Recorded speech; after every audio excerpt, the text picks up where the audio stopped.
Bonjour, je me présente. Mon nom est Martin Paquet, titulaire de la chaire pour le développement de la recherche sur la culture d'expression française en Amérique du Nord, c'est-à-dire la CEF1 que vous connaissez.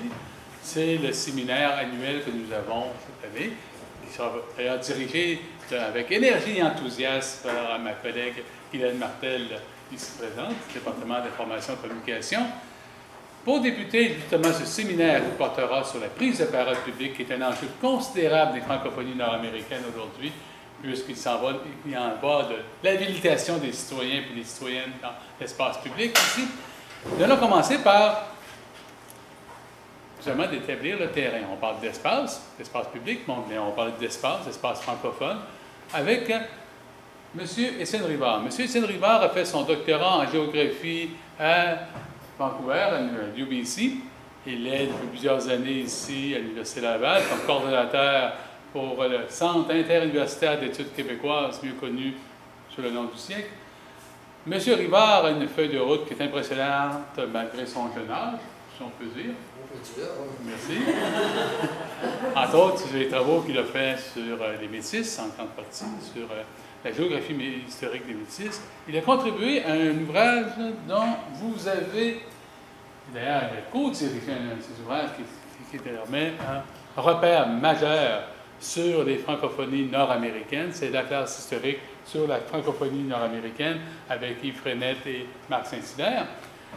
Il correspond à cette belle tradition que nous avons à l'Université Laval de géographes culturels qui se sont intéressés aux faits de la francophonie, dont nous voyons ici d'ailleurs un exemple avec M. Dane Lauder.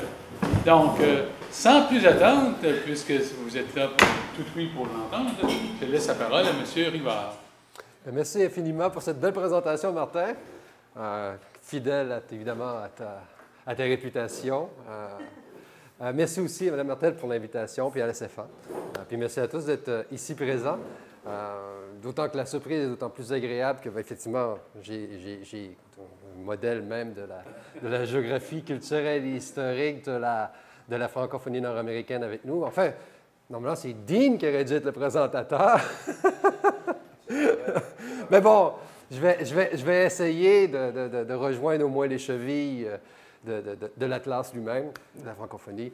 Je suis content de voir aussi que Jeanne Valois est ici également, qui a travaillé énormément, notamment pour la CFA, puis pour les questions de francophonie nord-américaine, notamment. Donc oui, comme l'a dit de façon affable mon collègue Paquette, je suis effectivement géographe. Je ne vais pas commencer à faire mon autobiographie, là, mais en même temps, puis même à l'heure des selfish et tout, là, je ne vais pas faire un selfish académique de moi-même. Mais il reste que tout parcours, je pense que c'est tout à fait pertinent pour la plupart des chercheurs, mais aussi pour des jeunes chercheurs, dont vous êtes, de comprendre qu'un parcours académique, un parcours universitaire, un parcours en recherche, c'est jamais une ligne droite. Bien que quand on commence, on ait une idée relativement simple, on pense qu'on pose nous-mêmes les problématiques, qu'on détermine, en fin de compte, d'une certaine liberté, qu'est-ce que vont être, je ne dirais pas nos résultats de recherche, mais du moins la perspective de nos recherches, puis qu'est-ce qu'on veut faire. C'est vrai en bonne partie, mais il y a aussi des surprises.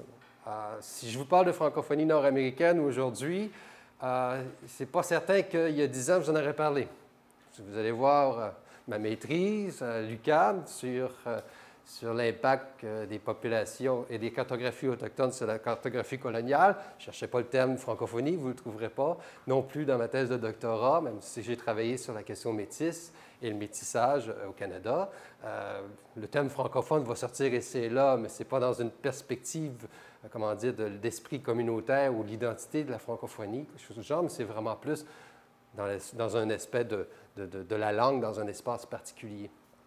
Donc, ma réflexion sur la francophonie en général et la francophonie nord-américaine plus spécifiquement est une chose relativement récente. Et le concours, en fait, au sortir de ma thèse de doctorat sur la question du métis et du métissage, la vision que j'avais de mon futur en recherche était basée sur le fait que la position un peu dans l'espace-temps des faits de métissage au Canada, de la relation autochtone-non autochtone, me montrait qu'il y avait une pertinence d'analyser le monde contemporain des relations autochtones-non autochtones à travers le contexte du développement. Donc, c'est ça qui me poussait. Alors, qu'est-ce qu'on peut faire comme dans le métissage pour comprendre le phénomène du métissage dans une perspective, évidemment, de revendication territoriale autochtone, de la place que les Autochtones peuvent avoir dans le développement régional, local, territorial des communautés, à l'intérieur des communautés non autochtones. En fait, c'était ma vision à moi et je travaille sur ces perspectives-là, je travaille dans ce lien-là, puis c'est encore pertinent, à mon avis, comme réflexion. Sauf qu'en 2007, à un moment donné, j'ai un Dean Lauder, Eric Wada, qui vient me voir et vient me dire, « Écoute, Étienne, on sait que tu travailles sur les métis, on prépare un livre, ça fait longtemps qu'on travaille dessus, puis là, on veut qu'il sorte. Puis là, il nous manque un texte sur les métis, en pertinence avec la francophonie. » Bien, moi, je n'ai jamais réfléchi aux métis ou au métissage dans une perspective de francophonie nord-américaine à ce moment-là. Mais tout d'un coup, ils me lançaient une espèce de... Ils avaient eux-mêmes, de certaine façon, porté un regard différent sur ce que j'avais fait, hein, et qui me montraient que ce que moi, je n'avais pas vu pouvait être intéressant aussi. Et là, c'est là que je... En plus, évidemment, sur le coup, il fallait que je produise le texte en l'intérieur d'un mois, hein, alors que les autres avaient eu beaucoup de temps. Ça presse, ça urge. Évidemment, sur le coup, j'ai trouvé un peu odieux, à la limite, de m'imposer ça. Aucun regret, bien évidemment. Mais j'ai dit, bon, Étienne, là, puisque tu es un garçon bien occupé, on a... Puis, bon, à un moment donné, il faut aussi vivre, on ne peut pas juste vivre de la science. Si tu veux, on a un petit contrat pour toi. Hein? Donc, le ministère des Relations internationales, là, veut avoir une idée un peu de ce qui se passe dans le monde de la francophonie états-unienne actuelle. Ce sera une petite étude, là, le département de géographie, vous pouvez te faire des cartes, rien que sortir les données statistiques et tout. Alors, je me suis lancé là-dessus. Donc, en l'espace de quelques mois, j'étais devenu un spécialiste, entre guillemets, de la question à la fois francophonie historique à travers la question du métissage et des métis, mais je devenais, en plus, par rapport à la francophonie actuelle, contemporaine, quelqu'un qui pouvait avoir une ressource. Et ça m'a entraîné éventuellement à me faire interpeller par le Musée de la civilisation de Québec et le Centre de la francophonie des Amériques en 2008, qui, pour lancer sa création, m'avait demandé de faire une étude, mais sur la francophonie des Amériques et sur le nombre de francophones. Et c'est quelque chose sur lequel je suis encore impliqué. On a encore un projet là, qui, à mon avis, est à veille de se conclure. Et d'ailleurs, j'ai une partie du matériel là, que je vous donne en primeur. Là. Il y a certaines cartes là, que vous aurez. Ce n'est pas des cartes finies, ce n'est pas le produit final. Donc mais dans l'ensemble, vous aurez ce matériel-là. Donc voilà le cheminement dans lequel. Le plan de mon travail, en fait, l'idée c'était de vous faire un portrait de la francophonie nord-américaine.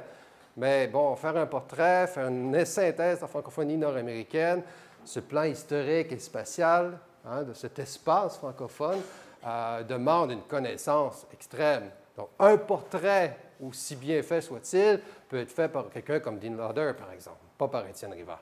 Alors, pour cacher mes défaillances, je ne parlerai pas d'un portrait, je parle de 3 portraits, donc ça va vous donner l'impression que j'en sais beaucoup puis qu'on peut aller de l'avant. Donc, un premier portrait qui se veut la genèse de l'espace francophone en Amérique du Nord.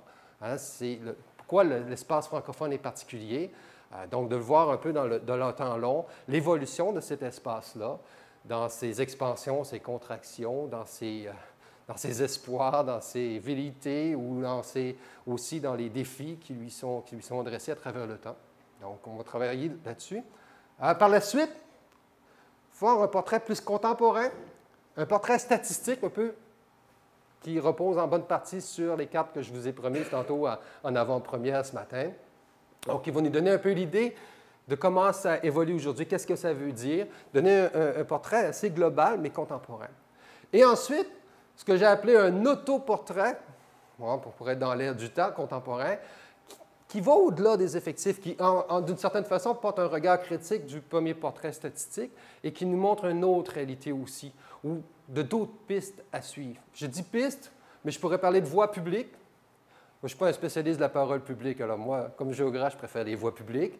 VOIS ou VOIX, c'est comme vous souhaitez. Donc, il y a cet enjeu. C'est un méchant ou un bête jeu de mots, vous m'excuserez, mais je pense que dans un certain sens, il est pertinent parce que cette idée de critique de la statistique montre une réalité où des voix individuelles et collectives s'expriment de façon différente.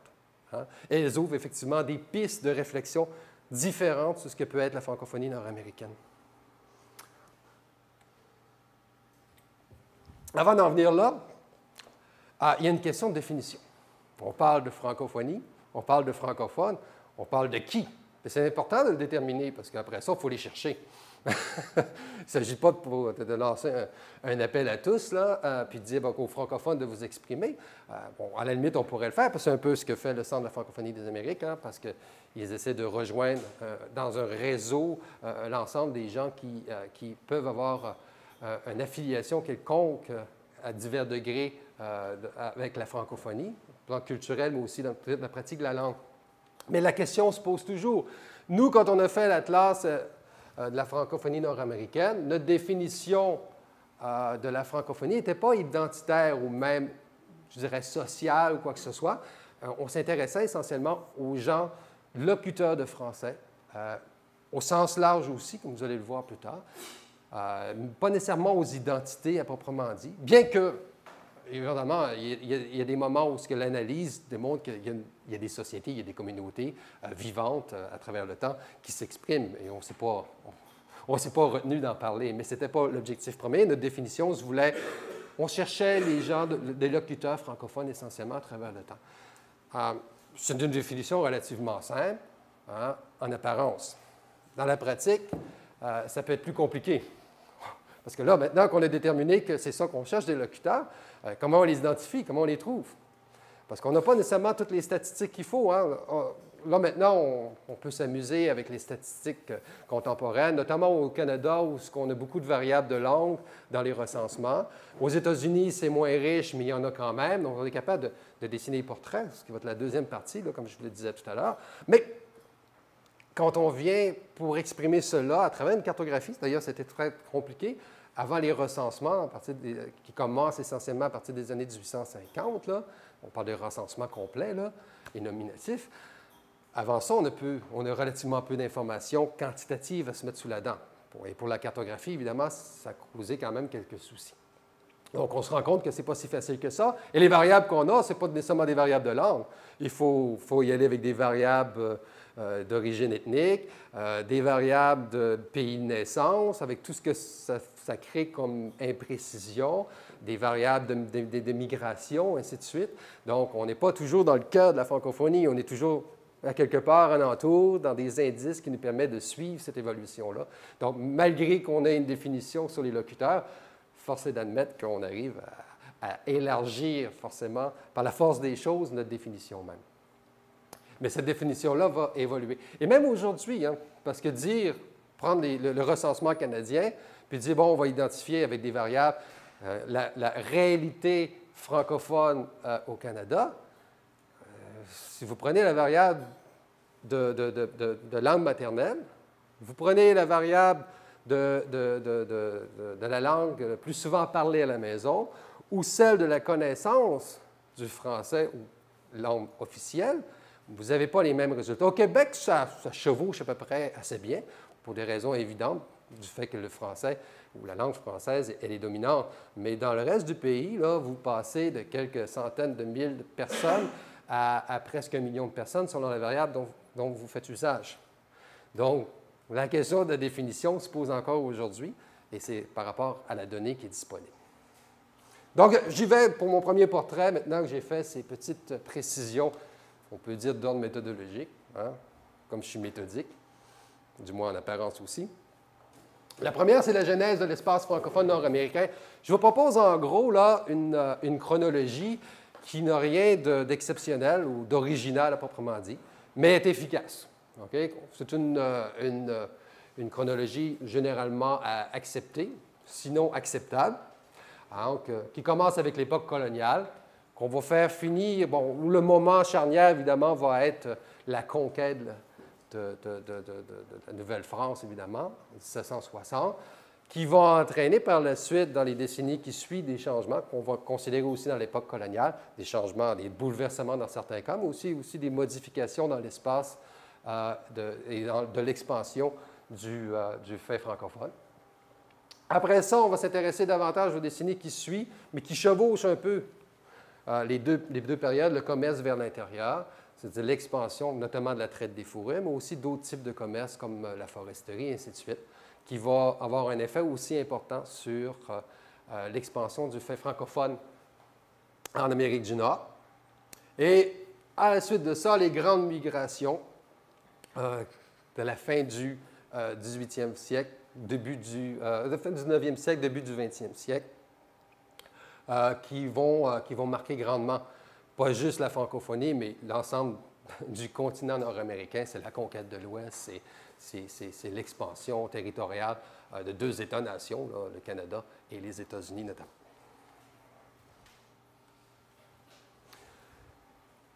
C'est la carte qui ouvre le chapitre 1 de l'Atlas. Carte, bon, évidemment, on était dans le problème qu'on n'a pas le nombre de francophones exact partout. C'est une carte qui est née, je fais la genèse de la carte, hein. Cette carte est née d'une frustration de mon collègue Saint-Hilaire, le géographe.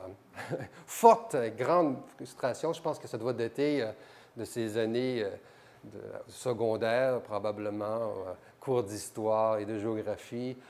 Il est devenu, enfin, il a développé un urticaire sévère de l'eczéma à chaque fois qu'il voyait une carte coloniale de présence française avec une grosse masse bleue hein, qui faisait, ne serait-ce qui couvrait l'ensemble du territoire quasiment d'Amérique. Et évidemment, l'équivalent avec les États-Unis, et ainsi de suite. C'est quelque chose qui, sur le plan géopolitique, sur le plan de l'appropriation symbolique, coloniale du territoire a du sens, mais sur le plan de la réalité géographique, on est loin de cet impact de la Nouvelle-France sur le territoire. Et le travail qu'on voulait faire avec cette carte-là, avec le leadership de Marc Saint-Hilaire, c'était de montrer ça, mais dans un peu plus de nuances, à la fois historique, mais géographique également. Alors, ce qui ressort comme réalité, enfin, on a réduit ça à trois réalités dominantes, trois catégories. Vous avez des réalités qui sont associées au peuplement à proprement dit. Hein? Évidemment, vous reconnaissez la vallée du Saint-Laurent, l'Acadie, la Nouvelle-Orléans et la Basse-Louisiane, et ce qu'on appelle aussi la Haute-Louisiane ou le pays des Illinois, qui sont, appelons-le les foyers, si vous voulez, historiques du fait francophone hein, au Canada et aux États-Unis, et qui sont des foyers encore visibles aujourd'hui et à travers le temps, qui sont bien évidemment à modifier. Alors évidemment, on n'a pas la même réalité quand vient le temps de représenter un autre type d'espace, hein, qu'on appelle l'espace de contrôle, hein, un petit peu plus foncé, qui utilise essentiellement, qui témoigne de la pénétration du fait francophone ou colonial dans l'intérieur des terres à travers les réseaux fluviaux, à plus forte raison le système des Grands Lacs, celui du Mississippi, le système qui vient rejoindre aussi le nord-ouest du Canada, donc la rivière Rouge, la Sénéboine et compagnie. Donc, il y a cette prise de possession qui est réelle aussi, dans un sens. Il y a un contrôle, les gens passent par là à travers des explorations, à travers l'ouverture de postes de traite. Hein? Donc, il y a une réalité concrète, ponctuelle, contrairement à une réalité de peuplement qui est plus de type surface et importante sur le plan géographique. Là, on a quelque chose de plus ponctuel, mais qui est réel également. Les réseaux de communication, évidemment, sont centrales à ça. Et en bleu pâle, c'est le reste, c'est-à-dire c'est l'influence, une influence qui est essentiellement dépendante, donc une influence bien relative, là, qui est dépendante finalement des alliés autochtones. Donc, pour l'établir, ce n'est pas compliqué. On a pris l'ensemble des territoires des populations autochtones historiques. On s'est dit, bon, ça, ils étaient alliés des Français, donc c'est leur partie, finalement, de l'influence française, et ainsi de suite. Comme vous voyez, il y a des zones où cette influence-là, ou si vous préférez, les allégeances autochtones sont variées. Donc, on a quelques petites zones de chevauchement, hein, forcément. Il y en aurait pu y en avoir d'autres, hein. Dans la région des Grands Lacs notamment. Là, la carte elle date de 1750, mais on aurait pu avoir la nation des Renards qui pendant le plus clair du système du régime colonial, du régime français, les Renards sont essentiellement ne sont pas vraiment avec les Français. Vers la fin, les dernières décennies, où ils se rangent du côté des Français, là, on les a rangés parce que la carte date de 1750. Mais c'est pour vous dire que cette influence-là, elle est très relative et relative à l'indépendance des nations autochtones souveraines sur leur territoire. Mais ça témoigne aussi de ce qui s'en vient, ça témoigne des contacts culturels, ça témoigne d'une pénétration du français à l'intérieur même de l'univers autochtone, ça témoigne des métissages qui s'en viennent, qui sont un peu mon dedans. Bon, je vais pas, si on parle des zones de peuplement, je ne vais pas vous faire l'histoire du Canada, là. Hein, je n'avais pas la compétence d'une part, mais c'est pour vous expliquer déjà un peu par rapport à la dimension spatiale, on a des réalités, même au niveau des peuplements, à proprement dit, on a des réalités bien différentes. Le système des coumènes, on appelle les coumènes seigneuriales, c'est-à-dire des terres occupées par les gens réellement, se limitent à des bandes de terre assez limitées le long de la vallée du Saint-Laurent. Limitées si on compare évidemment à la dimension administrative des seigneuries, là, qui sont beaucoup plus larges. Donc, politiquement, l'espace est occupé, mais en réalité, il se limite essentiellement à cette occupation-là en plus foncé, qui est graduelle par ailleurs, hein, et assez disciplinée. Hein. C'est-à-dire, on a 3 gouvernements, ou 3 villes, si vous préférez, hein, Québec, Trois-Rivières et Montréal, dans l'ordre chronologique.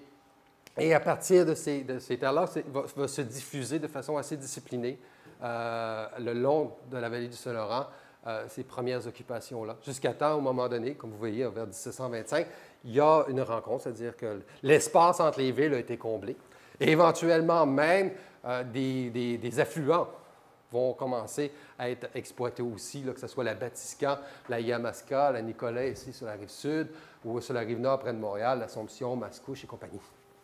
Mais c'est le type de peuplement, le type d'établissement est assez particulier à la vallée du Saint-Laurent, mais elle va le faire, comme on verra plus tard aussi, à certains égards, modèle un peu partout.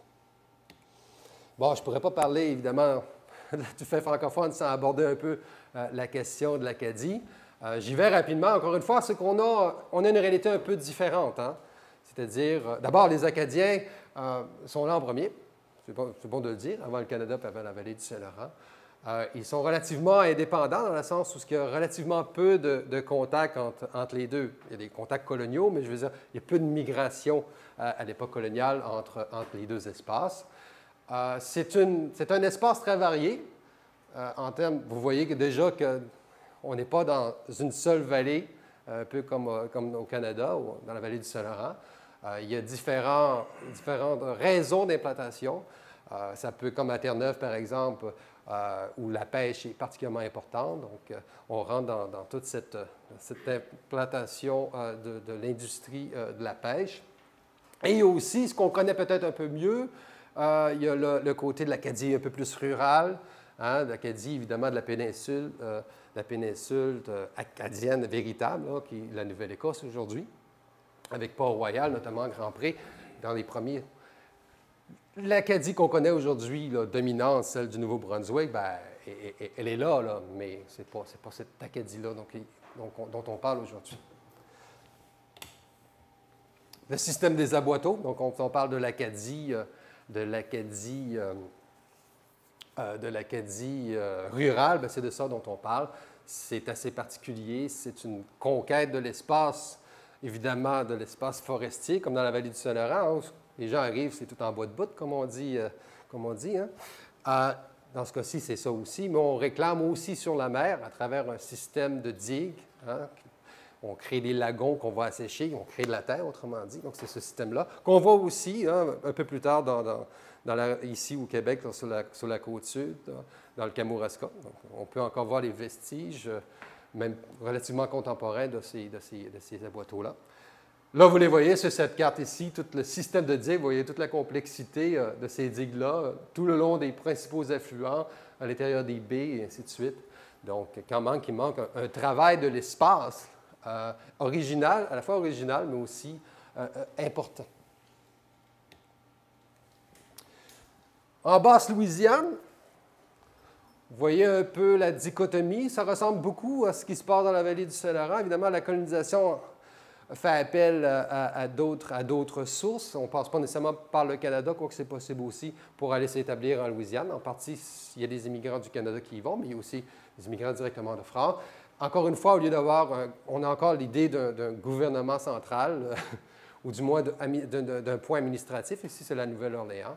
Et autour duquel, après ça, on a un système de terre. Les gens s'installent le long des cours d'eau. Évidemment, dans le système des lots de rivière, comme dans la vallée du Saint-Laurent, c'est-à-dire des longs lots étroits pour avoir un accès privilégié, en fait, à la principale et longtemps la seule voie publique, si je peux m'exprimer ainsi, qui consiste au fleuve Mississippi dans ce cas-ci. On ne fait pas la même culture que dans la vallée du Saint-Laurent, vous le devinez bien. La population est différente. On est proche des Antilles, hein, donc graduellement, il y a tout le phénomène esclavagiste là, qui va s'impliquer. Donc, la société est particulièrement différente. Parlant de société esclavagiste, c'est un fait relativement peu connu, mais le pays des Illinois est aussi en prise avec cela. La carte que vous voyez en ce moment, on est en plein cœur.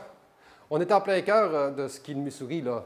Vous auriez ici, là, dans cette région-ci, vous avez le Mississippi, le Kaskaskia, puis juste plus bas, avec la rivière Missouri, bien, vous auriez Saint-Louis, qui va arriver plus tard. Mais à l'époque, vous avez quand même un bon aperçu des villages. On est en 1752, donc fin le régime français. Leur importance démographique, qu'on a réussi à représenter grâce à une source fortuite, mais surtout qui nous montre la différence dans la structure sociale. Vous avez évidemment une population noire qui est assez importante. Évidemment, plus on est proche de la basse Louisiane, comme à Kaskaskia, par exemple, plus cette population est importante. Il y a une population non négligeable aussi autochtone. Donc, la population esclavagiste, évidemment, la plupart des esclaves sont noirs, mais ils sont aussi autochtones dans certains cas. Et la population blanche en tant que telle, plus ou moins importante selon, dominante partout, mais plus ou moins importante selon l'emplacement. Cette question des villages-là est importante parce qu'on exploite un peu de la même façon les terres le long des rivières, avec des lots étroits. Mais la différence, c'est qu'on a tendance à privilégier les villages pour habiter. On n'habite pas sur la terre qu'on exploite nécessairement, pour des raisons de géopolitique, puis de contrôle des invasions autochtones de sauvages meurtriers. Donc, c'est une stratégie qu'on a employée.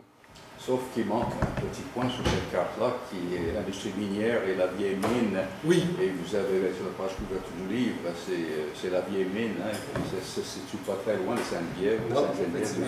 Ça remonte encore plus loin que les autres villages. Oui. Bien, il faut dire que ce qui attire, c'est un bon point, parce que ce qui attire énormément, et ça on le voit sur la cartographie coloniale néo-française, il y a beaucoup d'identifications de mines ou de potentiels miniers et tout. Bien souvent, c'est l'information autochtone, pour raison X, Y, Z, mais il y a cette importance-là cruciale. Mais si on parle en termes de peuplement en tant que tel, disons agraire, et ainsi de suite, on a une réalité à peu près là, qui se définit dans ces termes-là.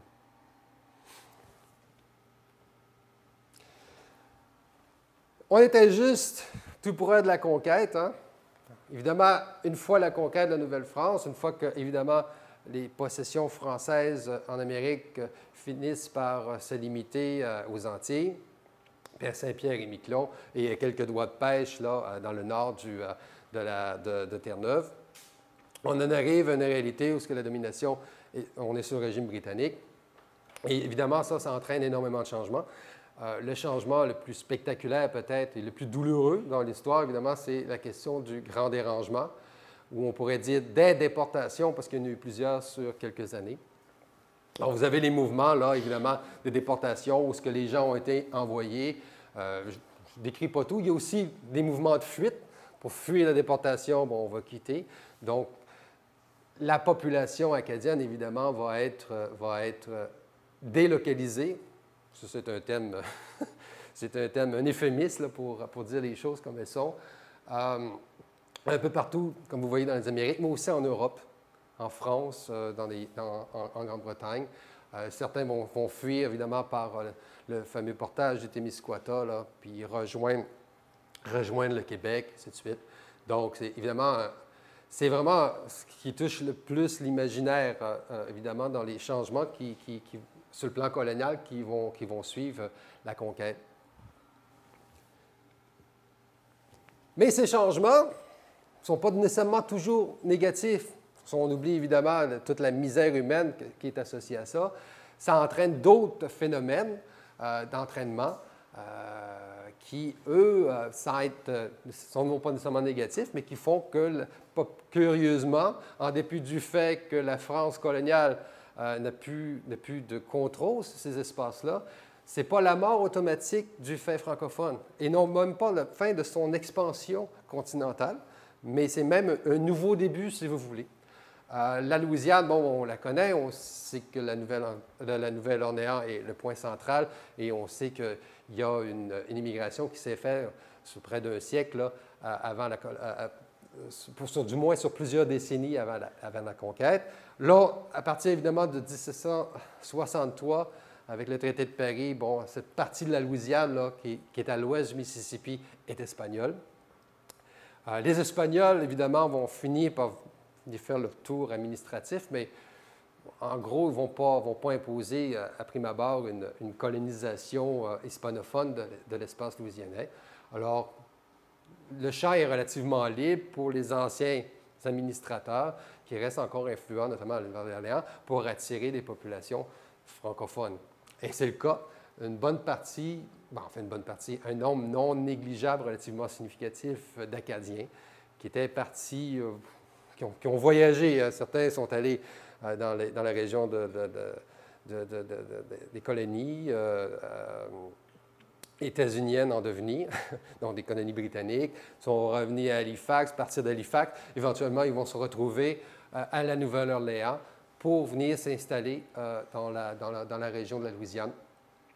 Il y en arrive après qui viennent directement de France un peu plus tard, en 1785, et ainsi de suite. Donc, sur 20 ans, il y a à peu près une affaire comme près de 3000 Acadiens de portée acadien, de familles différentes qui vont venir s'installer un peu partout en Louisiane à cette époque-là. Donc, la Louisiane ne devient pas anglaise ou anglophone à partir de la conquête, ou même hispanophone pour dire juste. Elle va devenir graduellement, mais à prime abord, dans les premières décennies, au contraire, il y a un regain de l'élément francophone. Il y a un regain aussi, parce qu'il y a aussi des Français de France qui vont venir s'installer. Il va y avoir aussi, en raison évidemment des troubles à Haïti, la révolte des esclavagistes, beaucoup de créoles, des créoles de couleur, près d'une dizaine de mille, en fait, sur quelques années, qui vont eux aussi venir s'installer. Et donc, ils sont francophones également. Mais pour ce qui est des Acadiens, leur nombre est relativement limité, mais leur impact va être très, très grand. D'abord, ils ont un esprit communautaire assez marqué. Ils se marient très, très mal dans tous les sens du mot avec les créoles en place, les populations francophones blanches et de couleur en place. Ils ont tendance d'ailleurs à ne pas rester le long du Mississippi ou sinon occuper des zones qui n'étaient pas occupées initialement, ce qui va devenir par exemple la côte acadienne. La première côte acadienne. La deuxième, qui est un peu plus haut, là, dans les environs de ce qui est Bâton Rouge aujourd'hui, qui va devenir la deuxième côte acadienne. Sinon, les autres vont venir s'installer, ou vont être installés, parce qu'on va les impliger aussi à prendre pied à certains endroits, un peu à l'extérieur, soit dans les bayous, dans les zones marécageuses, ou même dans les prairies naturelles, là, qui étaient surtout l'espace de vieux coureurs des bois là, qui était resté là. Donc, il y a une espèce d'isolement du fait acadien. Mais ils vont se déplacer par la suite, comme vous voyez, des migrations aussi à l'interne, là, pour différentes raisons, des fois parce qu'ils ne sont pas capables d'endurer les voisins alors qu'ils se poussent, donc ils recommencent à s'installer ailleurs. Mais éventuellement, les voisins, ils vont avoir des contacts avec eux, ne serait-ce qu'avec les créoles de Saint-Domingue qui arrivent et tout. Et c'est à partir de là, on a les éléments de ce métissage qui va créer la culture cadienne, cadienne d'origine, avec le mélange culturel à la fois culinaire, à la fois musical, et ainsi de suite, coloré dans tous les sens du mot, et qui reste encore poignant aujourd'hui, prégnant aussi, c'est-à-dire qu'il est encore très, très présent dans la culture louisianaise. Il a été récupéré aussi beaucoup plus largement par la société de la Louisiane, mais qui est là quand même. Autre fait relativement inattendu, c'est que, contrairement, on aurait pu penser que tout le commerce, la traite des fourrures, qui est abandonné évidemment par les commerçants français pourrait tomber, mais au contraire, c'est récupéré par les marchands anglo-écossais qui reprennent le contrôle de la traite.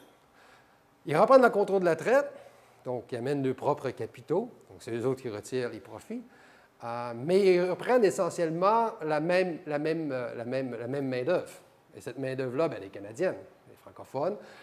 Canadienne, soit qu'elle vient directement, évidemment, de la vallée du Saint-Laurent, avec les fameux portageurs, les voyageurs canadiens qui vont se faire engager, et ainsi de suite. Ou soit qu'elle est locale, dans la région des Grands Lacs.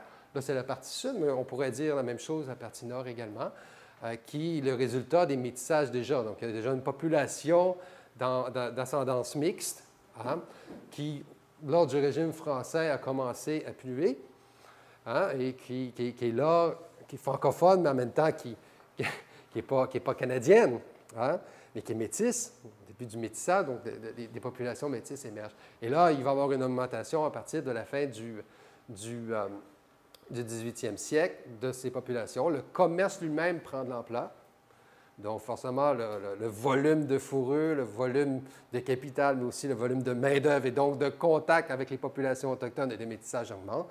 Si bien qu'on en arrive vers les années 1830 avec des communautés assez clairement établies, le long des Grands Lacs, de communautés francophones, franco-métisses surtout, avec quelques Canadiens ici et là, qui ont pris pied. Alors, vous avez, je veux dire, la carte, les noms un peu plus enfoncés sont des établissements majeurs, mais il y a aussi un paquet de postes de traite mineure. Et au Canada, bien évidemment, la région de Sault-Sainte-Marie, par exemple, on le voit ici d'ailleurs, est aussi une région là, qui est très importante de la traite et du fait métis, franco-métis, qui s'établit là. Et il y a une identité, à tout le moins communautaire, distincte, pour ne pas dire distinctive, là, qui se crée là, parmi ces communautés-là. On sait francophone, mais on sait qu'on n'est pas canadien non plus, on n'est pas indien non plus. Donc, il y a vraiment la naissance, en fait, des premières communautés métisses en grande partie. Bon, je pourrais vous dire qu'il y en avait au Québec aussi, mais là, c'est une autre histoire. Ça laisse des traces, en fait, des traces que vous reconnaissez bien, c'est-à-dire une organisation de l'espace, pas toujours officielle. Les gens s'installent là avant qu'il y ait des arpenteurs qui viennent lui dire qu'il faut qu'ils s'installent comme ça. Mais ils reprennent le modèle essentiellement qu'ils ont connu un peu partout, notamment dans la vallée du Saint-Laurent, avec des lots le long de la rivière. Ici, vous êtes à Prairie du Chien, ou Prairie des Chiens, selon la graphie. Alors, vous voyez très bien je pourrais appeler le clan Lapointe, l'Essard, le Riz, ainsi de suite. C'est juste une partie de la carte, mais ça nous donne quand même un aperçu de cette organisation de l'espace-là, qui est originale, empruntée, mais qui est originale par rapport à ce qui va se faire, évidemment, dans la région. On n'est pas dans le township puis dans les quarter sections, pour parler latin. Ce phénomène-là, évidemment, dépasse largement les Grands Lacs, va rejoindre notamment la zone de la Rivière-Rouge, où le gros du commerce de la fourrure à la fin du 18e siècle, puis de bonne partie du 19e siècle, va se faire. Les meilleures fourrures, les fourrures les plus recherchées sont dans le bassin de l'Athabasca et du Mackenzie, donc plus au nord. Les castors sont plus gras, donc ça fait des meilleurs chapeaux de feu. C'est aussi simple que ça. Donc, le gros de la traite se fait là. La Rivière-Rouge, qui est représentée ici par le Fort Garry, qui est maintenant Winnipeg. On est au Manitoba aujourd'hui, qui est à l'embouchure de la Rivière-Rouge, mais aussi de la rivière Assiniboine. Celui-là est particulièrement important. Ça permet, il y a une forme d'agriculture qui peut se faire là. Ça permet de prendre les employés de la traite qui sortent de la traite, les envoyer là. Beaucoup de ces employés de la traite-là sont des métis. Il y a quelques Canadiens, mais la plupart sont des métis. Une grande quantité de ces gens-là sont des métis francophones. Au moment de la mise en place, de la création du Manitoba en 1870 comme province officielle au Canada, il y a 12 000 personnes dans les environs de la Rivière-Rouge, dans la colonie qu'on appelle la colonie de la Rivière-Rouge. Sur ces 12 000-là, 10 000 sont métis et près de 7000 sont métis francophones. Donc, ça vous donne une importance là, du fait francophone. Et c'est des communautés. Bon, la Rivière-Rouge est la communauté principale parce qu'il y a beaucoup de gens qui vont pivoter ces endroits-là. Puis je vous expliquerai tantôt que, bon, en plus, qu'il y a d'autres métis d'ailleurs qui vont s'y installer, mais je reviendrai. Mais surtout, ce qu'on retient, c'est tout au cours de cette période-là, la géographie de l'Ouest est une géographie métisse. Là, de façon matérielle, vous voyez très, très bien à travers le réseau de routes de charrettes, des charrettes métisses qui va s'établir, qui va permettre aux métis de bénéficier d'une part du commerce de la fourrure, hein, en liaison évidemment jusqu'à Edmonton avec les différents forts enfin, postes de traite là, avec lesquels ils vont pouvoir vendre leurs produits, notamment le pemmican, qui est fait à partir du bison. Donc, ils prennent le contrôle de la production du pemmican, qui était évidemment une production amérindienne, assiniboine avant cela. Ils prennent le contrôle en bonne partie de la chasse au bison en général. À partir des années 1840, il y a un commerce qui se développe pour la robe de buffalo, hein? C'est-à-dire évidemment la fourrure des bisons, qui va faire développer un vaste réseau de traite avec les États-Unis, notamment Saint-Paul. Donc, vous voyez, tout ce réseau-là se développe. Un paquet de routes. La prairie n'est pas vide. Hein? Les métis, ils sont partout. Donc, vous voyez toute cette importance. Il y a une importance démographique, mais il y a une importance matérielle, économique, métisse qui va s'établir là. Et essentiellement, la lingua franca, à l'époque, c'est le français. Dans la traite des fourrures, c'est le français. Les bourgeois anglo-écossais de la traite vont s'exprimer en français également. Donc, ça devient une langue importante. Vous voyez, donc, à plusieurs égards, les métis, et c'est là que mon rôle devient important pour la francophonie nord-américaine, c'est que les métis sont des pionniers. C'est pionnier du francophone dans plusieurs endroits au Canada et aux États-Unis. Là, je n'ai pas tout abordé encore, mais c'est un vaste espace. Et sans qu'ils le sachent, parenthèse, sans qu'ils le sachent, aux États-Unis, on ne parle pas des métis. Hein? Ça n'existe pas des métis aux États-Unis. On va dire des French Indians, mais ce n'est pas une réalité. Ça n'existe pas vraiment. C'est quand des on les trouve, bien, s'ils sont autochtones, c'est parce qu'ils ont accepté de prendre une autre identité, comme les Chippewan, par exemple, à la montagne de la Tortue. Dans les années 70-80, on s'est rendu compte que le Chippewan qui se parlait à la montagne de la Tortue, là, on ne comprenait pas. Mais en réalité, c'était du French Métis. Hein? C'était du métis français. Donc, un mélange entre le Cri, French Cree en fait, un mélange entre le Cri puis le français. Donc, quand on réalise ça, on réalise que, bien, OK, ils ont peut-être une unité Chippewan, mais leur culture, du moins linguistique, ne correspond pas à l'ère linguistique des Chippewan. Donc, petite parenthèse pour ça. Et les États-Unis, ils reconnaissent sans le savoir, en réalité, la réalité métisse à travers leur pièce de 1 $. Tu n'as pas une pièce de 1 $ des fois avec Sacagawea dessus, là? Oui. Sacagawea, qui est la Souchonne, évidemment, qui va permettre, qui va servir de guide à l'expédition de Lewis and Clark, hein, entre 1803 et 1806. C'est une expédition là, tout à fait mythique. Tu peux confirmer, là, si je me trompe, tu me le diras, mais qui est tout à fait mythique dans l'esprit américain. Elle est tellement mythique pour les Américains que ne va pas lui dire que c'est mythique parce que... Donc, la preuve, c'est mythique, c'est parce qu'il ne peut pas admettre que ça puisse être un mythe. C'est déjà une bonne... Et ça, j'ai une anecdote là-dessus. J'étais en Oregon pour quelques jours en vacances en 2004. On était en plein cœur, évidemment, des célébrations du 200e anniversaire de l'expédition. Et là, je me retrouve en Oregon, puis je commence à parler avec une ranger. Pour raison X, Y, Z, on commence à parler du pays, puis des festivités, puis de l'expédition de Lewis and Clark. Puis je dis, ah ouais, c'est tellement mythique, c'est fascinant. Puis elle me reprend, elle dit, ah oui, it's so right, it's so epic. Je n'ai pas dit épique, mais j'ai dit mythique. Ben oui. Bon, est-ce qu'elle a compris parce que mon anglais approximatif, ma prononciation, elle pensait que j'ai vraiment dit épique? Est-ce qu'elle l'a compris parce que dans sa tête, c'est juste ça qu'elle pouvait comprendre? Ou est-ce que c'est parce que elles ont X, Y, Z? Je ne sais pas. Mais quelque part, pour moi, ce que je disais, puisqu'elle pensait, c'est deux choses différentes. Et pour revenir à la pièce de monnaie de Sacagawea, hein, cette pièce de monnaie-là, Sacagawea, elle a Elle a un carquois et elle a un petit dans son dos. Alors ça, c'est elle. Sauf que le petit, c'est Jean-Baptiste qui s'appelle. Enfin, ceux catholiques franco, là, on sait, ben c'est sûr. C'est la femme de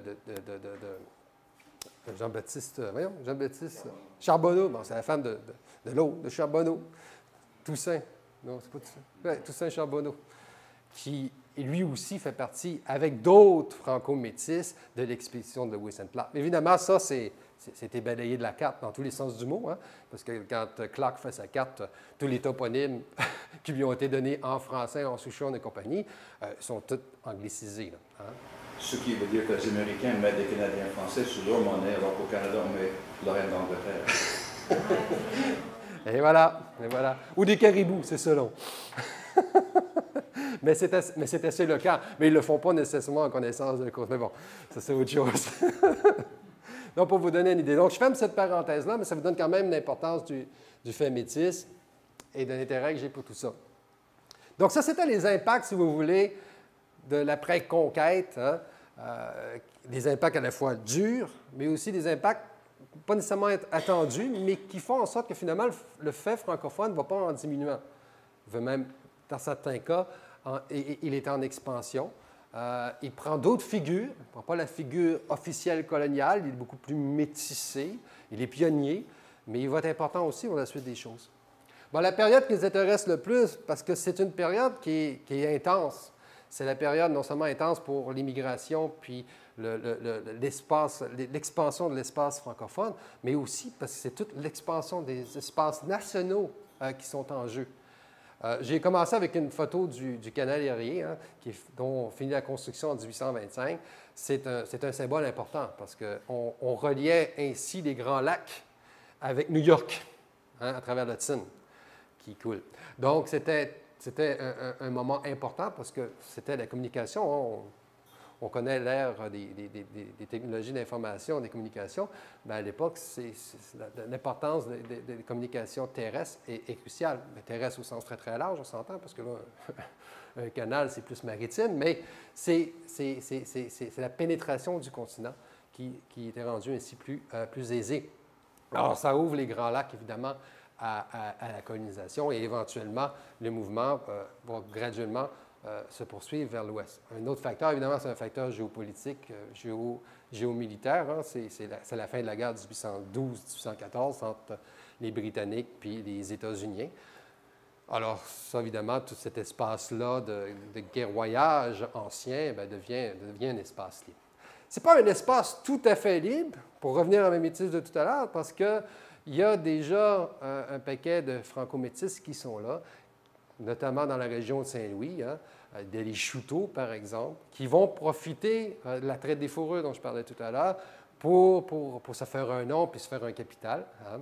Il va y avoir un paquet de sous-traitants métis moins capitalisés, si je peux m'exprimer ici, qui vont servir de main-d'œuvre. Alors, tout le bas Missouri va développer lui aussi ses propres communautés métisses, éventuellement. Ça va changer rapidement parce qu'avec l'arrivée, évidemment, de la frontière, le repoussement de la frontière agricole états-unienne, toutes ces populations vont avoir tendance à faire des choix. S'ils ont assez de capital, on va réinvestir le capital, comme les Chouteaux vont le réinvestir, par exemple, dans les chemins de fer qui sont en train de se développer, dans la spéculation foncière, et ainsi de suite. Mais les autres perdent leur terre essentiellement, c'est des squatteurs, hein, tous ces métis-là, et vont être repoussés graduellement jusqu'à la marge du territoire dans le Montana. Puis éventuellement, il y en a plusieurs qui vont se retrouver à la Rivière-Rouge, qui, à cette époque, n'est pas encore colonisée de masse. Les Grands Lacs, c'est la même chose, que ce soit au nord des Grands Lacs ou que ce soit au sud des Grands Lacs. Plusieurs de ces populations métisses initiales-là vont devoir faire des choix, soit s'assimiler ou simplement déménager. Et là, encore une fois, plusieurs vont choisir la Rivière-Rouge à ce moment-là pour s'installer. Ce qui fait que la Rivière-Rouge, toute l'importance qu'elle avait tout à l'heure, s'explique en bonne partie par ces mouvements de population. Ces mouvements de population, bon, quand on parle de grande migration, aussi, il faut le mettre aussi dans le contexte de l'industrialisation et éventuellement de l'urbanisation. C'est très, très important. Donc, c'est des mouvements qui sont très, très, très vastes. C'est des mouvements auxquels les francophones de partout dans le monde participent aussi, hein? Donc des franco-européens qui vont venir s'ajouter aux anciens Canadiens et métis dans plusieurs régions Évidemment, on parle de français, breton notamment. On va parler de belge wallon et on va parler aussi de certains Suisses romands. Cette carte-là, je l'appelle la mal-aimée, en fait, dans ma perspective à moi. C'est la première carte, c'est la carte de notre chapitre 3. C'est la première carte qu'on pouvait faire à partir de données quantifiables, okay, de recensement. C'est le poids des francophones dans l'immigration, 1910-1911. Était frustrante parce qu'on ne pouvait pas montrer la place des francophones ou le poids relatif des francophones. On n'avait pas les variables pour le faire. On l'aurait peut-être eu pour le Canada, on ne l'a pas pour les États-Unis, puis on voulait que ça puisse être comparable. Donc, on est obligé de faire un choix. Comparable, bien là, on a trouvé avec l'immigration un choix comparable, mais ce n'est pas tout à fait comparable non plus. C'est pour ça qu'il y a deux couleurs différentes, hein, parce que les populations émigrantes, et non pas les populations francophones en place, mais les populations qui sont nées hors de le lieu de résidence actuel, qui sont francophones, hein, c'est une nuance. Pour le Canada, ça comprend évidemment les gens nés dans des pays francophones. Ça comprend aussi les gens francophones nés dans une autre province. Aux États-Unis, c'est vraiment juste les gens qui sont nés en dehors des États-Unis. Donc, ils peuvent venir du Canada, mais si quelqu'un est parti de la Louisiane puis est allé essayer de faire fortune quelque part, à un moment donné en Californie, bien, il ne transparaît pas dans les données qui sont ici. Donc, ce que vous n'avez pas, le poids relatif, ce n'est pas le poids relatif des populations en place francophones sur l'ensemble de la population, mais c'est vraiment le poids relatif des immigrants francophones sur l'ensemble des immigrants. Mais c'est quand même, ça nous donne quand même, et c'est là qu'elle devient intéressante, cette carte-là, parce qu'elle est, je dirais, elle n'est pas juste le fruit d'un contexte ou le fruit d'une réalité précise dans le temps, elle est aussi très prospective. Elle nous donne un peu l'idée de ce qui va s'en venir par la suite. Évidemment, vous voyez que le Québec est très dominant. C'est assez simple, hein? Le plus gros des francophones qui viennent s'installer, notamment à partir de l'Europe, vont quand même aller au Québec. Donc, ils vont venir grossir les rangs du Québec. L'Ontario, l'Acadie, et ainsi de suite, sont aussi assez importants. Dans le cas de l'Ontario, à tout le moins, il y a une bonne partie de cette immigration-là qui vient du Québec. Et à partir, au moment où on continue à aller un petit peu plus loin, vers l'ouest, bien, la portion des Québécois avant la lettre, là, hein, des Canadiens de la vallée du Saint-Laurent, va diminuer. Donc, ils sont à peu près à 45 quand on arrive dans l'ouest, dans le Manitoba. L'autre plus gros du pourcentage, évidemment, c'est l'immigration franco-européenne, mais aussi canadienne, française, franco-américaine. Parce qu'il y a aussi une partie de gens franco-américains nés aux États-Unis qui vont venir coloniser également l'Ouest canadien notamment. Vous voyez, et là je vais y revenir, une masse importante ici en Nouvelle-Angleterre. Évidemment, c'est l'industrialisation qui est en jeu ici. Et une bonne partie de cette immigration-là francophone bien, vient du Québec. Tout le long du 19e siècle, en fait, mais plus particulièrement en 1840 et 1860-1870, il y a une masse importante de Canadiens français qui, faute d'avoir une terre à occuper dans la vallée du Saint-Laurent, phénomène qui a commencé depuis déjà quelques décennies, là, mais vont profiter de l'ouverture de besoins de main-d'œuvre importantes dans les factories de la Nouvelle-Angleterre. Pour venir s'y installer, pour venir travailler. Pas nécessairement venir s'y installer à long terme, mais éventuellement, c'est pas mal ce qui va arriver. À la fin du processus, on estime qu'on a perdu à peu près d'1 million de Canadiens français dans la vallée du Saint-Laurent qui sont allés en Nouvelle-Angleterre. Donc, c'est quand même une ponction énorme qui s'est faite sur plusieurs décennies, on s'entend, mais qui est quand même importante et qui a accéléré aussi au courant des dernières décennies. Ici, ça nous montre évidemment un double portrait, hein, un portrait en 1840 et un portrait en 1860. Évidemment, le nombre de personnes, Canadiens et Français qui sont en Nouvelle-Angleterre augmente avec le temps, donc beaucoup plus important en 1860 qu'il ne l'est en 1840. Mais surtout, c'est qu'on remarque, c'est aussi la distribution géographique qui est différente. Initialement, dans les premières décennies, bien, on va déménager plus près, hein, plus au nord, dans le Maine, et ainsi de suite. Puis éventuellement, des États comme le Massachusetts Donc, on s'entend, Boston et les environs.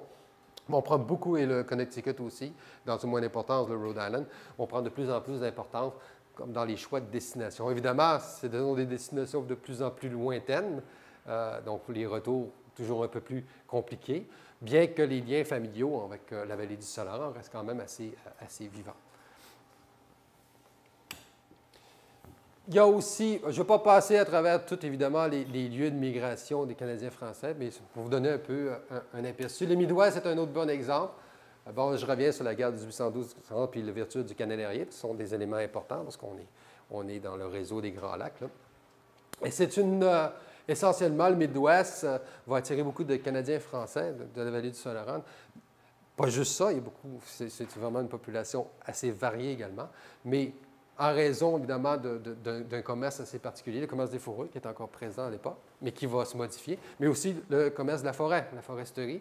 Alors, s'il y a deux secteurs d'activité économique là, pour lesquels les Canadiens de la vallée du Saint-Laurent sont assez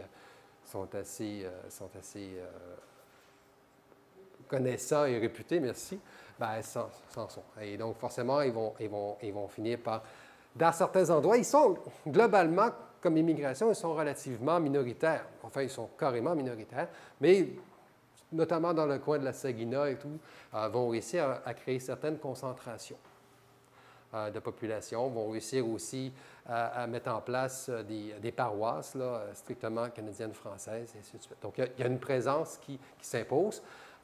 Présence que vous savez maintenant était déjà là aussi. Il y a encore l'élément métis là, qui est en voie de transformation lui aussi et d'assimilation à plusieurs égards, mais qui est quand même là aussi.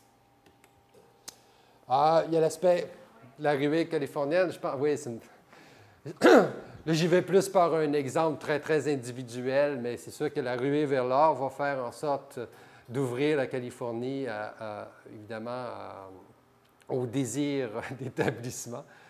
Les francophones, bien sûr, ne sont pas les seuls à être attirés par l'or, mais évidemment, ils en font partie. Encore une fois, on parle d'une migration francophone qui est très diverse, mais il y a quand même un nombre non négligeable de Canadiens français.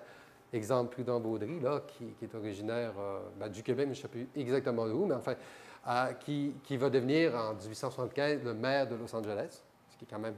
Et à cette époque-là, il y a lui qui est maire, mais il y a aussi quelques conseillers aussi qui sont d'origine canadienne-française, ce qui n'est pas négligeable. On pourrait voir la même chose à San Francisco, à certaines époques également. Il est aussi promoteur immobilier là, de Bunker Hill, qui est au centre-ville maintenant de Los Angeles, est une petite colline sur laquelle il a fait un peu de spéculation foncière. Donc, il y a une dimension qui existe et ils ont une certaine importance à l'intérieur même de la société en émergence californienne. Son frère était maire de Montréal. Oui, exactement en même temps, c'est ça. Donc, ça fait venir de la région de Montréal, finalement. Petit exemple ici, là, mais c'était juste pour vous donner une idée. La colonisation dans l'ouest du Canada se fait beaucoup plus tard, mais se fait quand même à partir de l'ouverture, évidemment, du chemin de fer qui va rejoindre Winnipeg, mais surtout la création du Manitoba. À partir de 1870, il va y avoir une vague d'immigration successive jusqu'à la fin du 19e siècle, début du 20e siècle, qui va être très importante et qui va toujours un petit peu plus vers l'ouest, vous l'avez compris. Encore une fois, les francophones ne sont pas majoritaires, mais ils réussissent quand même à se concentrer dans certaines régions.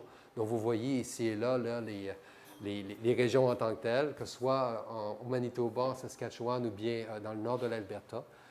Des régions qui sont encore importantes. Hein. Il y a encore des communautés vivantes encore aujourd'hui qui vont s'installer souvent sur des lieux déjà occupés par des métis, hein, comme à Saint-Pierre-Joli, à Sainte-Anne-des-Chênes, dans le nord, évidemment, dans la région de Batoche, hein, qui est assez connue pour être le lieu, j'allais dire lieu culte, mais c'est presque ça aussi, et le lieu mémoire du soulèvement de 1885 dans le Nord-Ouest, hein, de l'événement Louis Riel et compagnie.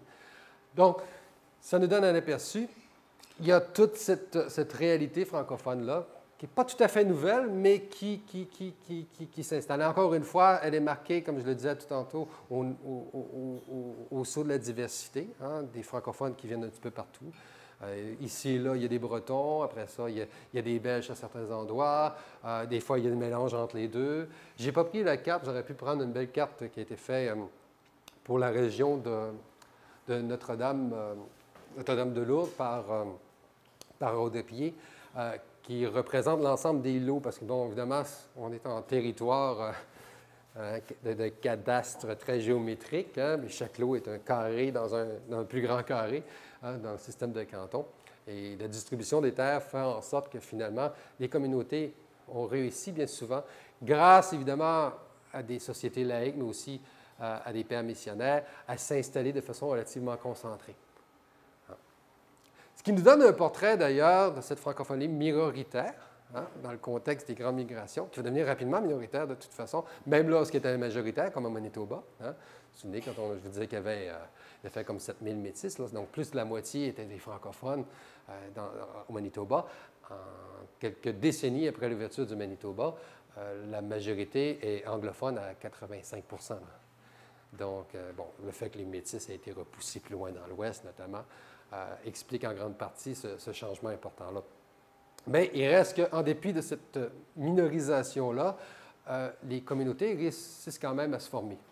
Que ce soit en Nouvelle-Angleterre, dans ce qu'on appelle les petits Canada, ils vont se concentrer dans certaines portions de villes, qu'on nomme les petits Canada, des quartiers qui leur sont uniques. Donc, il y a une vie qui se passe en français, si ce n'est aussi, même dans certains cas, par les emplois spécifiques qu'ils vont avoir à l'usine également. Donc, dans le cas, évidemment, de l'Ouest et de ce qu'on appelle la colonisation un peu plus rurale, ben ces communautés-là réussissent quand même à se venir. Et aussi longtemps que l'économie dominante est une économie familiale, basée sur la famille et donc sur le homestead, comme on dit en latin, hein, donc la terre en tant que telle qu'on occupe.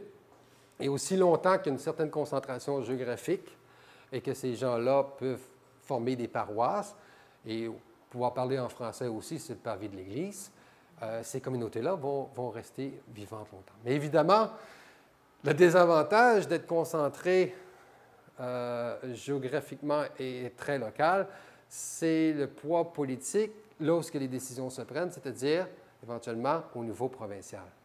Alors, ils deviennent très rapidement minoritaires, notamment à l'Assemblée des différentes constitutives des différentes provinces de l'Ouest, et éventuellement ne peuvent pas bloquer certaines lois discriminatoires qui vont, à partir de la fin du 19e siècle et début du 20e siècle, s'imposer partout. Donc, l'éducation plus possible en français au Manitoba, loi qui va traverser que dans les années 70, après qu'un franco-métis, Forrest, ait traîné ça jusqu'en Cour suprême, hein, pour vous dire comment ça dure longtemps. En Saskatchewan, ben, on va accepter l'éducation du français, mais pas nécessairement l'éducation en français. Dans la région de l'Alberta, on ne va pas s'y opposer, mais on va mettre ça entre les mains des confessions religieuses. Or, le français, le fait francophone, et catholique et minoritaire par rapport à la langue, mais il est aussi minoritaire de plus en plus par rapport à l'ensemble des catholiques, notamment les catholiques irlandais.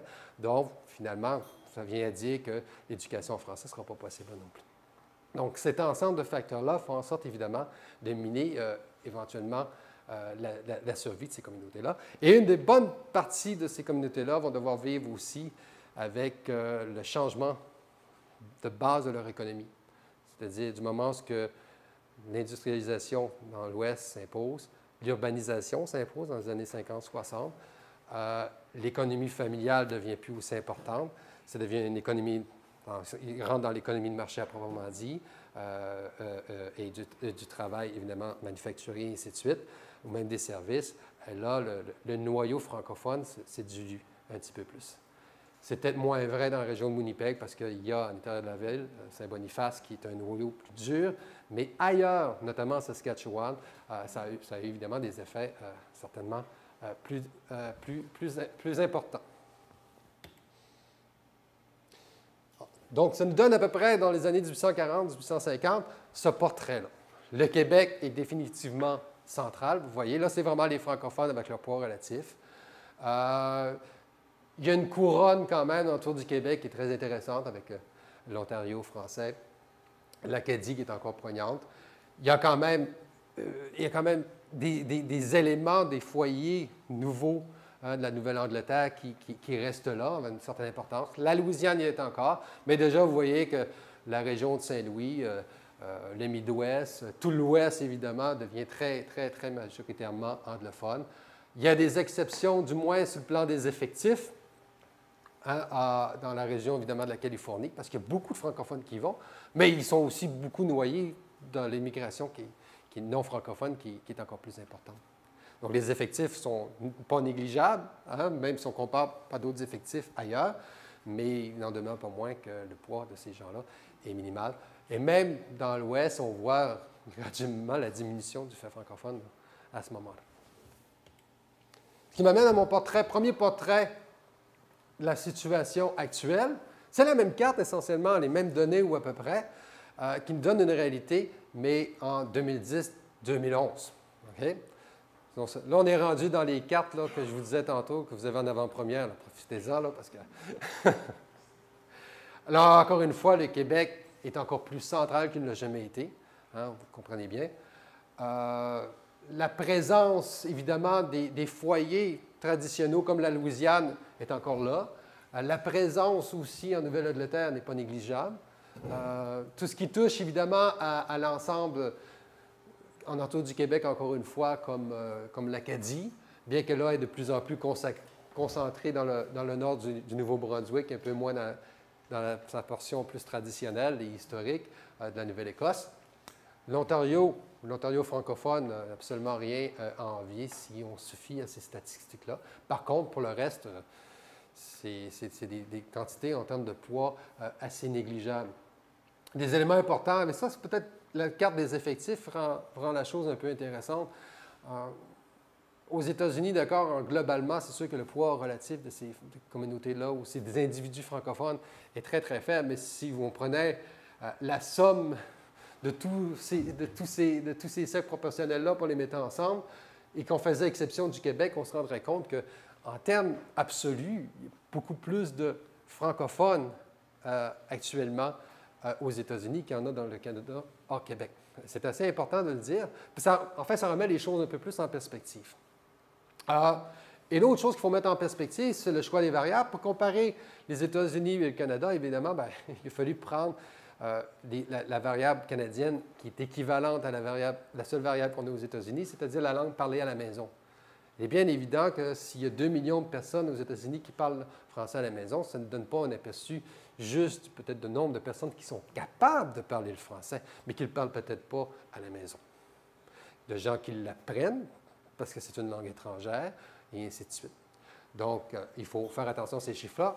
Ça pourrait faire gonfler, évidemment, les proportions au Canada également, parce que si on prenait une variable comme la connaissance du français langue officielle, là, on aurait un éparpillement de près d'1 million de personnes en dehors du Québec qui sont capables de parler le français. Ça impliquerait évidemment des francophones ayant le français comme la maternelle. Ça impliquerait des francophones ayant le français d'usage à la maison, peut-être dans certains cas même d'usage au travail.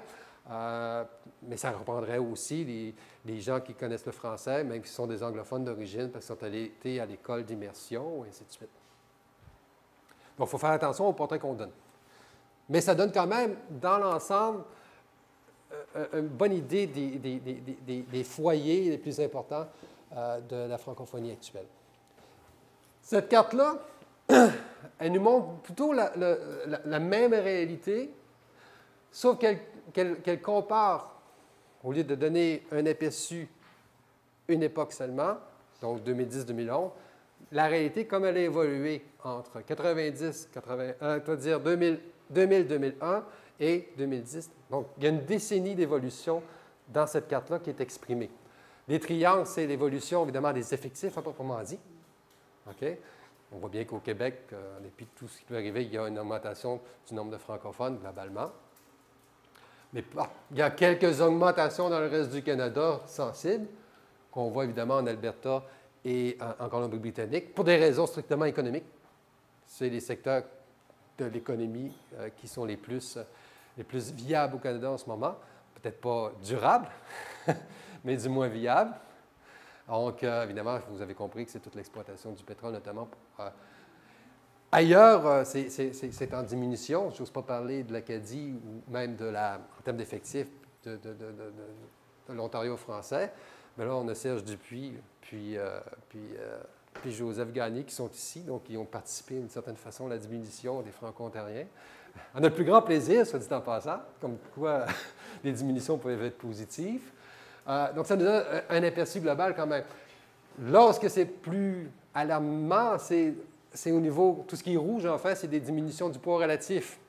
Là, vous voyez une diminution quand même importante dans l'ensemble des États-Unis. Au Canada, on se passe quand même relativement bien, des légères augmentations un peu partout, et des augmentations du poids relatif. Donc, même, c'est intéressant de voir, par exemple, en Ontario, du fait que peut-être que les effectifs ont diminué, mais le poids relatif n'a pas diminué. Donc, autrement dit, il y a plus de Serge Dupuis, puis de Joe Gagné qui ont quitté que de Joseph Gagné puis de Serge Dupuis, d'une certaine façon.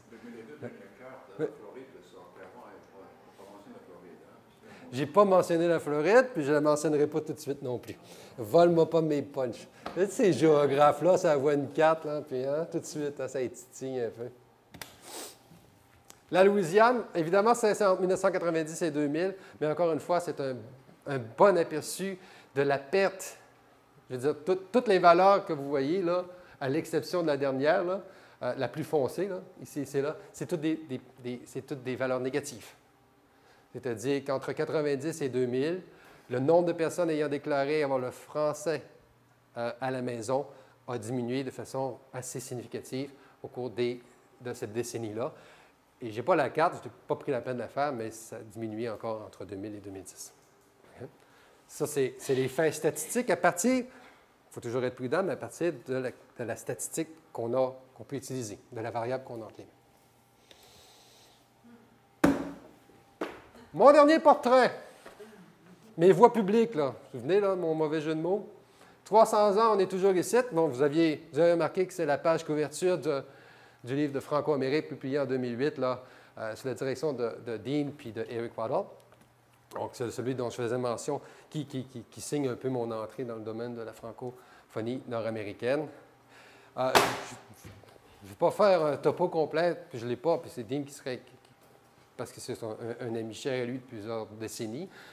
Mais Ken Bone, qui écrivait son nom B-O-N-E à sa naissance et qui a repris la connotation un peu plus francophone originale, B-E-A-U-L-9. Et c'est un individu qui vit dans un univers, dans la vieille mine au Missouri, qui correspond au portrait contemporain statistique de diminution que je viens de vous mettre, à la limite même alarmiste par rapport à la langue parlée, qui vit dans cet environnement-là.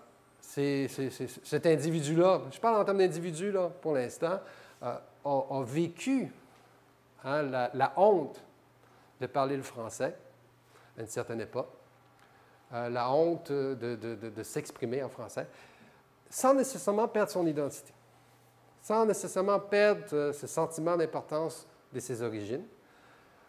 Sa façon pour lui de l'exprimer, ça, évidemment, c'était de réapprendre le français, un mot à la fois, quasiment un mot par jour, hein, comme Dean nous disait il y a déjà quelques mois. De l'exprimer de façon explicite, de l'afficher, c'est le cas de le dire, à travers son changement de nom, et ainsi de suite. Donc, je veux dire, pour chaque Ken Bone, évidemment, il y a probablement une proportion non négligeable de gens qui ne vont pas faire ça, qui ne vont pas l'exprimer de cette façon-là, mais qui ont quand même une identité. Autrement dit, le message que lance Ken Bone, c'est, en dépit de toutes les statistiques, en dépit de tous les portraits que vous pouvez nous dresser avec les réalités, il y a du vécu aussi. Il y a des gens, quelque part, qui sont là pour dire, moi, je n'ai pas oublié ça. Il y a 12 millions, en 2010, il y a 12 millions de gens qui, au recensement, ont dit qu'ils avaient une origine soit française, soit canadienne-française ou acadienne. 12 millions, c'est quand même pas négligeable, d'autant qu'ils ont le choix de donner seulement 2 origines possibles. sur le recensement. Donc, sur les 10-15 origines qu'ils peuvent avoir, ils ont choisi au moins une de ceux-là était une origine francophone. Et là-dessus, il y a peut-être 8 millions de ces gens-là qui ont mis le français ou une origine francophone comme première, plus importante origine ethnique possible. Ce qui n'est pas négligeable non plus. Sur ces 8 millions-là, si on enlève les 2 millions dont je parlais tantôt qui parlent le français à la maison, il reste quand même un 6-7 millions quelque part d'individus qui peut-être ne parlent pas le français, mais pour qui c'est quand même important. Donc, évidemment, c'est une piste individuelle d'une réalité qui n'est pas nécessairement vécue collectivement, mais c'est quand même une piste ou une voie publique à suivre, au sens de VOIX dans ce cas-ci, et une voix VOIA qui se fait entendre de façon assez substantielle. Qu'est-ce que j'avais dit? Alors, hein? Ma carte de tout à l'heure. Bon. La Floride. Ben oui. Il n'y a que Dean qui a osé parler, mais je sais que vous aviez vu tous le fait que j'essayais d'éluder la question de la Floride. Vous aviez deviné que probablement j'y reviendrais. Bien, c'est ça, j'y reviens. Ce que je n'ai pas dit, parce que je fais quand même quelques cachotteries, la statistique est utilisée ici. Hein, en fait, c'est la variable de la langue parlée à la maison, mais j'ai choisi quand même 2 entrées. J'ai choisi évidemment le français, mais j'ai choisi aussi d'intégrer le créole français, donc le créole des Haïtiens. Alors, ce que vous voyez là, évidemment, c'est l'expression d'un des principaux lieux, une des principales plaques tournantes de la diaspora haïtienne. Montréal en est une. On ne le voit pas évidemment sur cette carte-là. La côte Est, on parle évidemment de New York, du New Jersey, particulièrement du Bronx, par exemple. Vraiment des zones très, très, très définies. Boston, le Rhode Island sont aussi d'autres plaques tournantes de cette diaspora-là. J'en parle parce que, au départ, je vous ai parlé d'une définition. Il y a une réalité distincte. Évidemment, tous les Haïtiens qui sont aux États-Unis ne vont pas parler le créole ou même choisir le français. C'est assez évident qu'une part substantielle de ces gens-là ont fini par parler l'anglais ou ont déjà commencé à parler l'anglais. Mais il reste que, globalement, il y a une réalité qui se dessine aux États-Unis. Cette réalité, là, on la voit un petit peu plus sur la carte suivante et subsuivante. Celle-ci montre évidemment le poids relatif, l'augmentation des effectifs dans la décennie 2010 des créolophones, hein, en effectifs. Elle montre aussi l'évolution de leur poids relatif dans l'ensemble francophone dont je parlais tout à l'heure. Donc, vous réalisez que dans toute cette section aussi de la diaspora, elle était très, très, très, très, très présente. Il y a une concentration énorme de ces populations. Autrement dit, la francophonie de demain là, est en bonne partie tributaire de la réalité créole en termes de son évolution. Je ne suis pas en train de dire que tous les États-Unis vont parler créole ou qu'on ne peut pas comprendre les réalités de l'espace francophone selon leurs différentes origines spatiales, mais aussi origines historiques. Mais il reste que c'est une donne importante de ce qui se passe en ce moment contemporain, mais une donne importante aussi dans notre compréhension, de notre ouverture à ce que peut être la francophonie. Je sais que le Centre de francophonie des Amériques est particulièrement ouvert à ces définitions qui sont larges, qui comprend des créolophones, des francophiles. On ne parle pas des mêmes identités, la relation à la langue est différente. Il y a une différence sur le plan identitaire entre la francité, au sens très, très large, et la créolitude. Mais il reste qu'il y a des mariages à faire. Ils sont historiques également, hein, connaissant la place d'Haïti dans l'espace colonial français notamment. Et c'est en relation, comme on l'a vu tout à l'heure, avec la Louisiane notamment. Alors, vous voyez, c'est un phénomène qui est très, très distinct, qui est très métropolitain. On est en pleine migration transnationale. Hein? Donc, toute cette métropolisation de l'immigration ne touche pas seulement les créolophones ou les francophones, elle est effective chez tous les migrants à l'international. Mais il n'en a pas moins qu'on a vraiment une réalité. C'est une diaspora. Évidemment, vous n'avez pas Haïti qui est représenté ici, sinon vous auriez un espèce de gros sac. Là. Mais c'est tous les Haïtiens ou les créolophones qui sont hors Haïti.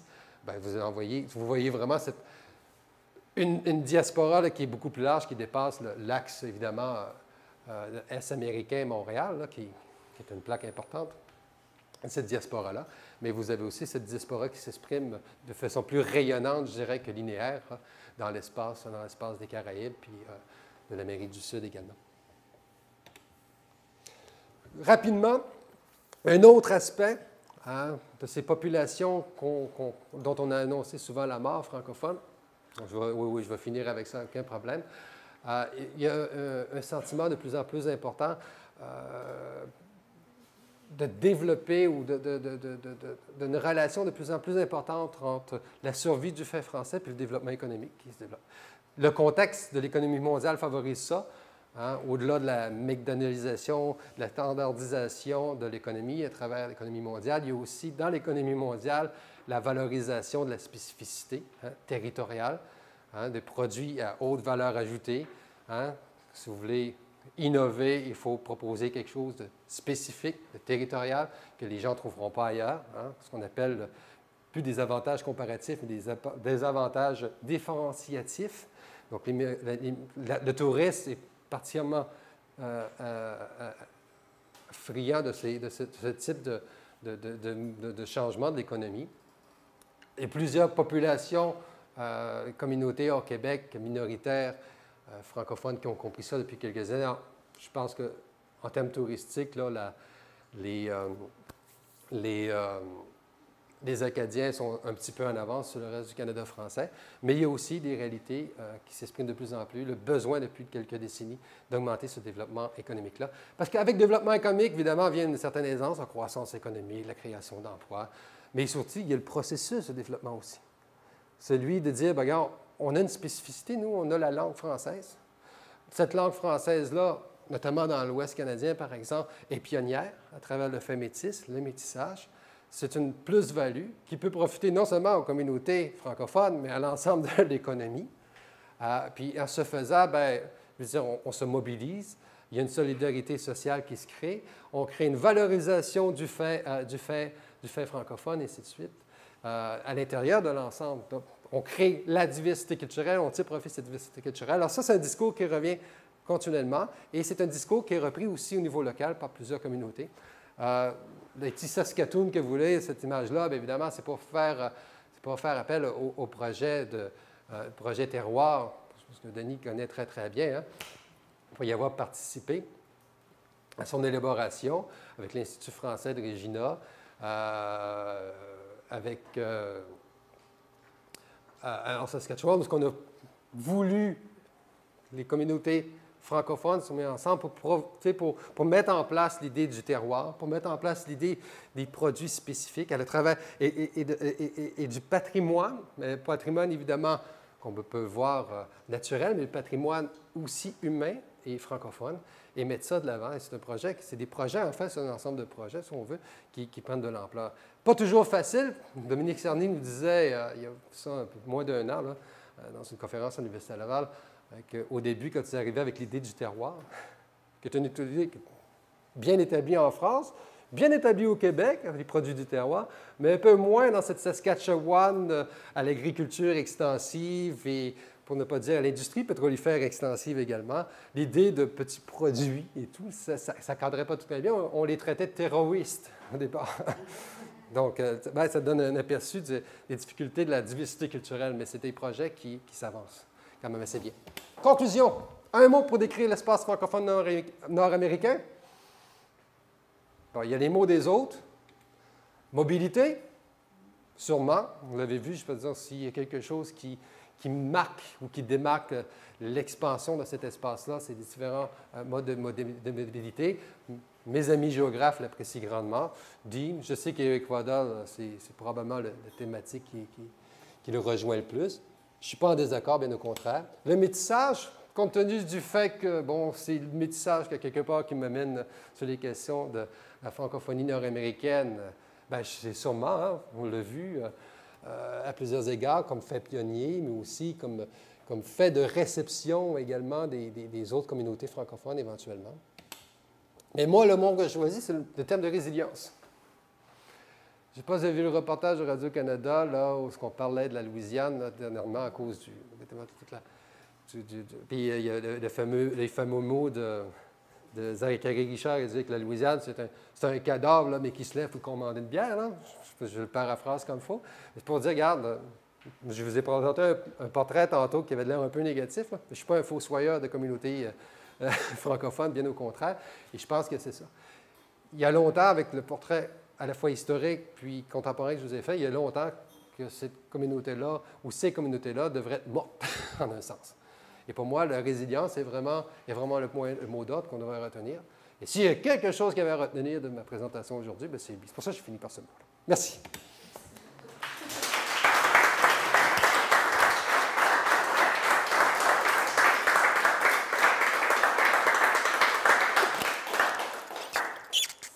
On a peu de temps, mais je ne peux pas vous demander les étudiants. Je ne sais pas si vous avez des questions, peut-être les linguistes, ou sinon on va revoir les notes. Comment vous avez des questions?